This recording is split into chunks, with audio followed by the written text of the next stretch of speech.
محسوس ہوتی ہے، لیکن ہمارے معاشرے کے کچھ لوگ کہ جنہیں اس سلسلے میں ابجد کا بھی پتہ نہیں، ابتدائی کتابیں بھی نہیں جانتے، وہ بے دھڑک قرآن مجید کی تفسیریں کرنا شروع ہو گئے ہیں، جس کے مطابق ان کے بقول اس وقت سب سے بڑے فتنے جنم لے رہے ہیں۔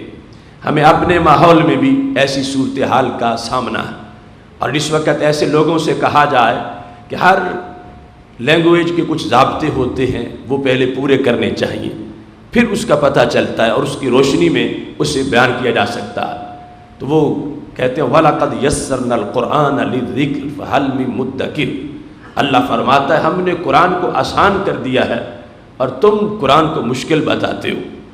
اب ان کا یہ تقاضا ہے کہ باقی تو ہر چیز کے لیے محنت کی ضرورت ہے، انگلش لکھنے بولنے پڑھنے کے لیے ٹینس آنے چاہیے، مگر قرآن کے بیان کے لیے اور قرآن کی تفسیر کے لیے کسی گرامر کی یا ان ضوابط کی ضرورت نہیں کہ جو اس اصل زبان کے اصول ہیں یا اس کے علاوہ جو عالی علوم ہیں جن کی ذریعے سے اس کتاب کو سمجھا جا سکتا۔ افسوس یہ ہے کہ یہ جس آیت کو وہ پڑھ کے جہالت کا سہارا لینا چاہتے ہیں، اگرچہ وہ ایک ڈاکٹر ہے کہ جو ویسے MBBS ڈاکٹر ہے مگر اس کو علوم قرآن کا پتہ نہیں، اس کا کام ٹیکے لگانا ہے، گولیاں دینا ہے، اس کا کام قرآن مجید کی تفسیر کرنا نہیں۔ ایک پروفیسر ہے، ڈاکٹر ہے، جس نے عصری علوم میں مہارت حاصل کر رکھی ہے، مگر اس کو پتہ نہیں کہ نزول قرآن کے کیا ثمرات، کیا مناسبات ہیں۔ وہ اس آیت کا سہارا لے کر وَلَقَدْ يَسَّرْنَا الْقُرْآنَ لِلذِّكْرِ فَهَلْ مِن مُدَّكِرٍ، خود اس میں بھی واردات کر رہے ہیں۔ پڑھو بخاری شریف، امام بخاری نے پورا باب اس آیت کی تفسیر کا لکھا، باب وَلَقَدْ يَسَّرْنَا الْقُرْآنَ لِلذِّكْرِ فَهَلْ مِن مُدَّكِرٍ، اس میں انہوں نے یسرنا القرآن للذکر کا معنی کرتے ہوئے کہا حضرت امام مجاہد سے، اے حوّناہ للقراءہ، کہ ہم نے قرآن مجید کو پڑھنا آسان کر دیا ہے، تلاوت آسان کر دی ہے، حفظ آسان کر دیا ہے۔ دنیا میں کوئی کتاب ایسی نہیں جس کو یاد کرنا اتنا آسان ہو جتنا قرآن کو یاد کرنا آسان ہے۔ باقی جہاں تک اس کے معنی کو جاننا ہے، اس کے مفاہیم کو سمجھنا ہے، اس کے اندر جو مکھن ہے، جو غذائیت ہے روح کی، اس تک پہنچنا ہے، تو اس کے لیے تو بہت سی محنت کی ضرورت ہے، بہت سی کوشش کی ضرورت ہے۔ ہاں آسانی اس لحاظ سے ہے کہ جو کوشش کرے گا اسے پھل ملے گا، یہ نہیں کوئی ایسا کام ہو کہ یہ بندہ کوشش کر کر کے تھک جائے آگے کچھ بھی نہ ملے، اس میں بہت کچھ ہے۔ اور اس کی شان ہی یہ ہے، رب ذوالجلال نے کہا تھا حضرت موسیٰ علیہ السلام سے مثل کتاب احمد کویاء فیہ لبن کلما مخطہ اخرجت زبدۃ، حلیہ میں یہ روایت موجود ہے۔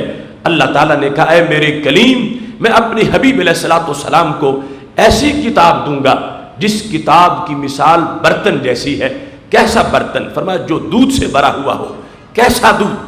کلما مخطہ اخرجت زبدۃ، آپ جتنا بھی اس دودھ کو بلوتے رہیں گے کبھی لسی نہیں بنے گا، اس سے مکھن نکلتا ہی رہے گا، اس کی غذائیت برقرار رہے گی، اس سے ملتا رہے گا، جو کوشش کرے گا اس کو مکھن ملے گا۔ اس میں مکھن ہے، آج بھی ملتا ہے، لیکن اس کا طریقہ ہے جن کے علوم کے ذریعے سے اس تک انسان کی سوچ پہنچتی ہے، اور پھر وہ قرآن مجید کو پڑھتا ہے اور قرآن مجید سے اسے فیض ملتا ہے۔ یہ یقیناً طے شدہ بات کہ پہلے دن کوئی سارے ماہر نہیں ہوں گے، آہستہ آہستہ جا کے مہارت حاصل ہوگی، لیکن میں اس چیز کی طرف توجہ مبذول کرانا چاہتا ہوں، ہر انسان پڑھے، کوشش کرے، اس میں مغز کھپائے اور محنت کرے، اور جتنی سمجھ آئے اس پر اکتفا نہ کرے، مزید آگے پڑھتا جائے۔ ہمارا اختلاف اس بات سے ہے کہ اسے دو باتوں کا پتہ چلا، ابھی بالکل تھوڑا سا، آگے وہ مجتہد بن کے بیٹھ گیا، آگے وہ مفسر بن کے بیٹھ گیا۔ اب اس کی معلومات اس کو کہیں لے ڈوبیں گی کہ جس بنیاد پر اس نے اپنے ذہن کو اپنا امام بنا لیا اور اپنی سوچ کو اس نے اپنے سامنے رکھ کر آگے مسائل کو حل کرنا شروع کر دیا ہے۔ ہمارے ماحول کے اندر کتنے ایسے مفسر ہوئے، کوئی میٹرک فیل تھے، کوئی ویسے دینی علوم کے لحاظ سے بھی ان کی کوئی حیثیت نہ تھی، وہ کسی نہ کسی فرقے کے بانی بن گئے، اور آگے جا کر دن بدن ان کی تعلیمات جو تھی اندھیری، ان سے آگے خرافات کا سلسلہ شروع ہوتا گیا، اور معاشرے کے اندر ایک فرقہ واریت کی آگ بھڑکنے لگی۔ قرآن مجید برہان رشید سے پیار کا تقاضا یہ ہے کہ اس میں جو علوم ہیں ان تک رسائی ٹھوس ذرائع سے حاصل کی جائے، اور پھر جو پہلے دوسرے طبقے اور امت کے مختلف مراحل کے اندر اس کی معلومات بالکل راسخ انداز میں حاصل کی گئیں، ان کو پہلے حاصل کر کے پھر اس کے علوم کی طرف انسان متوجہ ہوتا رہے۔ آج کے اس موضوع میں میں اس چیز کو واضح کرنا چاہتا ہوں کہ بر صغیر پاک و ہند میں فہم قرآن کی تحریک جب آگے چلی اور قرآنی علوم کو اردو کالم میں ڈھالنے کی بات کی گئی، تو یہ عربی زبان جو فصیح زبان ہے، جس کے مقابلے میں کوئی زبان نہیں ہے، اس کی معلومات کو تحت لفظ ترجمے میں منتقل کرنا یہ کوئی آسان سا کام نہیں تھا، یہ بہت بڑا کام تھا، محنت کے لحاظ سے بھی اور وسیع معلومات کے حصول کے لحاظ سے بھی۔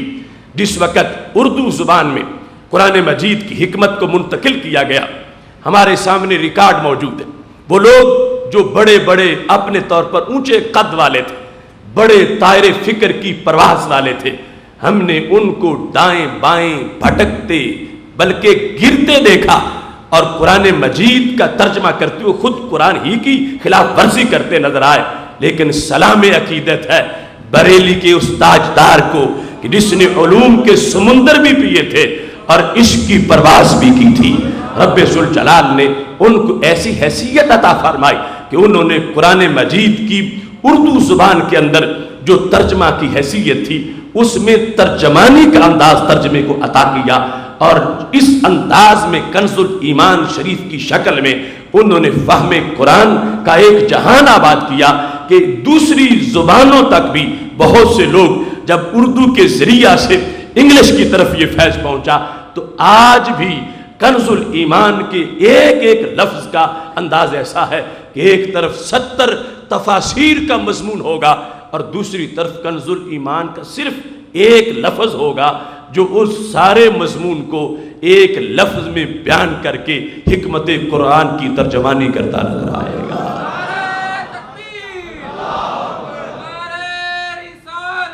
چونکہ وقت بہت مختصر ہے، موضوع بڑا طویل ہے، مجھے آپ کے وقت کا بھی احساس ہے، میں چند مثالیں آپ کے سامنے قرآن مجید سے پیش کرنا چاہتا ہوں۔ قرآن مجید برہان رشید کے آغاز ہی میں سورہ بقرہ کی آیت نمبر 6 ہے۔ خالق کائنات جل جلالہ ارشاد فرماتا ہے ان الذین کفروا سواء علیہم اانذرتہم ام لم تنذرہم لا یؤمنون۔ اس کا ترجمہ آپ سکول کی کتابوں میں بھی پڑھتے رہے، سنتے رہے، یہ ترجمہ کرتے ہیں لوگ، بے شک وہ لوگ جنہوں نے کفر کیا، برابر ہے ان پر کہ آپ انہیں ڈرائیں یا نہ ڈرائیں، وہ ایمان نہیں لائیں گے۔ ان الذین کفروا، بے شک وہ لوگ جنہوں نے کفر کیا، آگے خبر کیا ہے؟ لا یؤمنون، وہ ایمان نہیں لائیں گے۔ یہ ترجمہ آپ نے سنا ہوا ہے، یہ ترجمہ آپ نے پڑھا ہوا ہے، لیکن اس ترجمے پر بڑے 3 اعتراض۔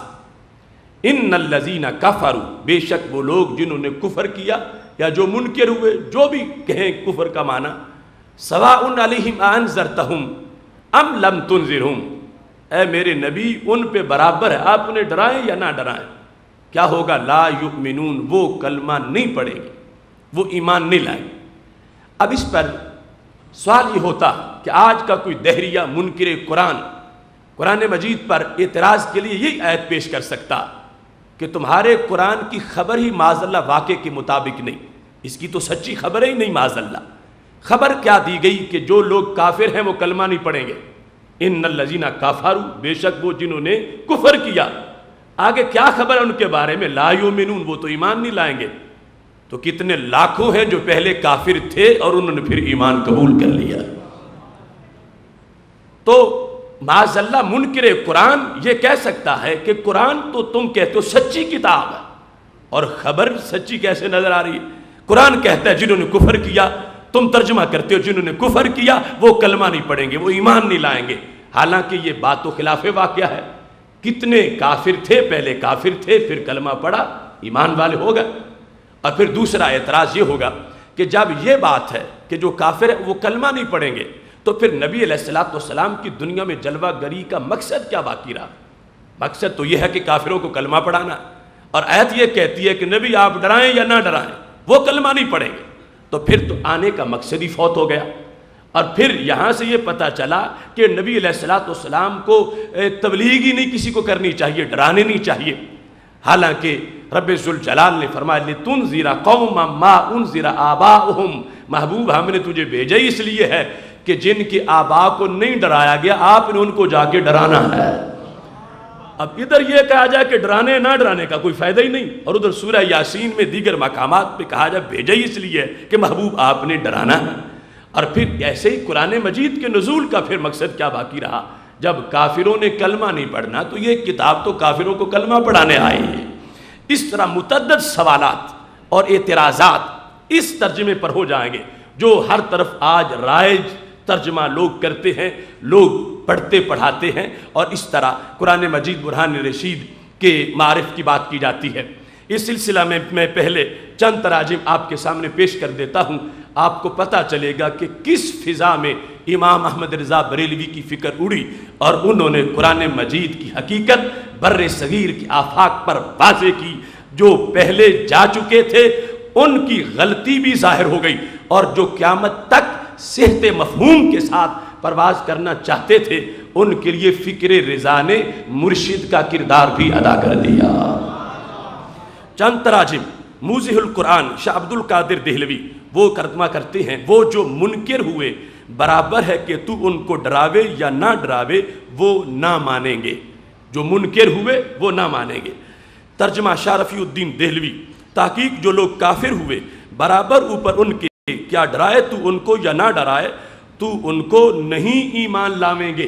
ترجمہ اشرف علی تھانوی بے شک جو لوگ کافر ہو چکے ہیں برابر ہے ان کے حق میں خواہ آپ ان کو ڈرائیں یا نہ ڈرائیں وہ ایمان نہ لاویں گے. ترجمہ محمود الحسن دیوبندی بے شک جو لوگ کافر ہو چکے ہیں برابر ہے ان کو تو ڈرائے یا نہ ڈرائے وہ ایمان نہ لائیں گے. ترجمہ محمد جونا گڑی کافروں کو آپ کا ڈرانا یا نہ ڈرانا برابر ہے یہ لوگ ایمان نہ لائیں گے. ترجمہ فتح محمد جالندری جو لوگ کافر ہیں انہیں تم نصیحت کرو یا نہ کرو ان کے لیے برابر ہے وہ ایمان نہیں لائیں گے. ترجمہ مودودی جن لوگوں نے ان باتوں کو تسلیم کرنے سے انکار کر دیا ان کے لیے یکساں ہے خواہ تم انہیں خبردار کرو یا نہ کرو بہرحال وہ ماننے والے نہیں ہیں. ترجمہ مرزا حیرت دہلوی البتہ جو لوگ کافر ہوئے یکساں ہے ان کے حق میں کہ تم انہیں ڈراؤ یا انہیں نہ ڈراؤ وہ ایمان نہیں لائیں گے. ترجمہ ڈپٹی نذیر احمد دہلوی اے پیغمبر جن لوگوں نے قبول اسلام سے انکار کیا ان کے حق میں یکساں ہے کہ تم ان کو عذاب الہی سے ڈراؤ یا نہ ڈراؤ وہ ایمان لانے والے نہیں ہیں. ترجمہ رافضی مترجم فرمان علی بے شک جن لوگوں نے کفر اختیار کیا ان کے لیے برابر ہے خواہ تم انہیں ڈراؤ یا نہ ڈراؤ ایمان نہیں لائیں گے. یہ مختلف مکاتب فکر کے جو ان کے امام سمجھے جاتے ہیں ان کے تراجم میں نے آپ کے سامنے پیش کیے. سب کا خلاصہ یہ ہے کہ انہوں نے یہی ترجمہ کیا کہ جو منکر ہوئے یا جو کافر ہوئے جنہوں نے کفر کیا اللہ فرما رہا ہے کہ وہ نہیں مانیں گے وہ ایمان نہیں لائیں گے. یہ ان سارے تراجم کا خلاصہ. اس میں کچھ ہمارے آج کے جدید ترجمے بھی ہیں جن کا لوگ بڑا ڈڈورا پیٹتے ہیں کہ ہم نے ایسا کیا جو صدیوں میں نہیں ہوا تھا. وہ بھی پڑھو تو یہی ہے کہ وہ لوگ جنہوں نے کفر کیا نہیں مانا وہ ایمان نہیں لائیں گے. بے شک جنہوں نے کفر اپنا لیا ہے ان کے لیے برابر ہے خواہ آپ انہیں ڈرائیں یا نہ ڈرائیں وہ ایمان نہیں لائیں گے. اب یہاں یہ ایک جہان ہے تراجم کا جو میں نے آپ کے سامنے پیش کر دیا. اردو زبان میں حکمت قرآن کو جب منتقل کیا جا رہا تھا آسان سی آیت ہے بظاہر لیکن سب پر وہ اعتراضات ہو رہے ہیں جن اعتراضات کا میں نے شروع میں ذکر کیا. بطور خاص آج جو دہریوں کی سوچ اور نام نہاد روشن خیالوں کا انداز اور فیس بک پر معاذ اللہ قرآن مجید کے جلانے کے جو شرمناک حرکتیں کر رہے ہیں ایسے لوگوں کے لیے یہ تراجم ایک بہت بڑے اعتراض کا مواد فراہم کر سکتے ہیں کہ تم کہتے ہو سچی کتاب ہے جبکہ جو تم ترجمہ کر رہے ہو اس کے مطابق تو پتہ چل رہا ہے کہ اس کی تو خبریں ہی صحیح نہیں. یہ کہتی ہے کہ جو کافر ہے جنہوں نے کفر کیا وہ ایمان